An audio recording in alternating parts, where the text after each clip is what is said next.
అక్షర news కి స్వాగతం. వార్తలు చదువుతుంది మీ దీపిక.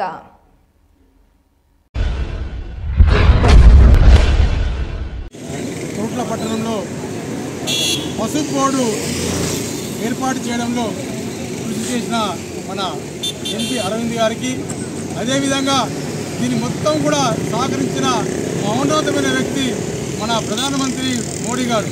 రెండే విషయాలు చెప్పాల్సుకున్నాను. ఈ పసుపు బోర్డు దాదాపుగా 40 సంవత్సరాల ఉద్యమాలు జరిగాయి. ఈ ఉద్యమాలలో చాలా రాజకీయాలు జరిగినాయి. కానీ పసుపు బోర్డు తెస్తామన్న అరవింద్ అన్నను చాలామంది అక్కడక్కడ అడిగినారు, ఏమని మీరు పసుపు బోర్డు తెస్తారా, లేదా సాధ్యమా అసాధ్యమా అని. అప్పట్లోనే స్పైస్ బోర్డు వచ్చింది. స్పైస్ బోర్డు వస్తే చాలామంది విమర్శించారు. స్పైస్ బోర్డు అనేది కారం మిర్చి పొడి, అది ఇది సంబంధించింది కాదు అన్నారు. కానీ ఈరోజు పసుపు బోర్డు తెచ్చిండు నరేంద్ర మోడీ గారు, అదేవిధంగా మన ఎంపీ అరవింద్ గారు. మరి ఇప్పుడు మీ యొక్క తలకాయలు ఎక్కడ పెట్టుకుంటారో ఒక్కసారి చూసుకోండి. ఎందుకంటే మీరు చాలా విమర్శలు చేసిండ్రు. అప్పుడు టీఆర్ఎస్ కానీ ఇప్పుడున్న కాంగ్రెస్ కానీ అసలు పసుపు బోర్డు రాదు, సాధ్యమే కాదు అని. కానీ ఈరోజు మన అరవింద్ గారు సాధ్యం చేసి నిరూపించిండు.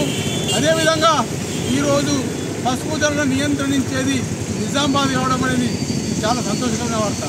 ఇంకో విషయం ఏంటంటే ఈరోజు ఇప్పటికి కూడా 14 నుంచి 16,000 క్వింటాలు నడుస్తున్నది. రాబోయే రోజుల్లో 20,000 కూడా కావచ్చు.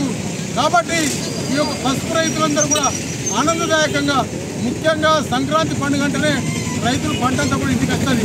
ఈసారి పంట ఇంటికి వచ్చుడు కాదు, డబ్బులే ఇంటికి వస్తున్నాయి. అది కూడా మన యొక్క అరవింద్ చేయబట్టే. ఈ అవకాశం ఇచ్చిన పట్టణ శాఖకు ధన్యవాదాలు. జై హింద్, జై భారత్.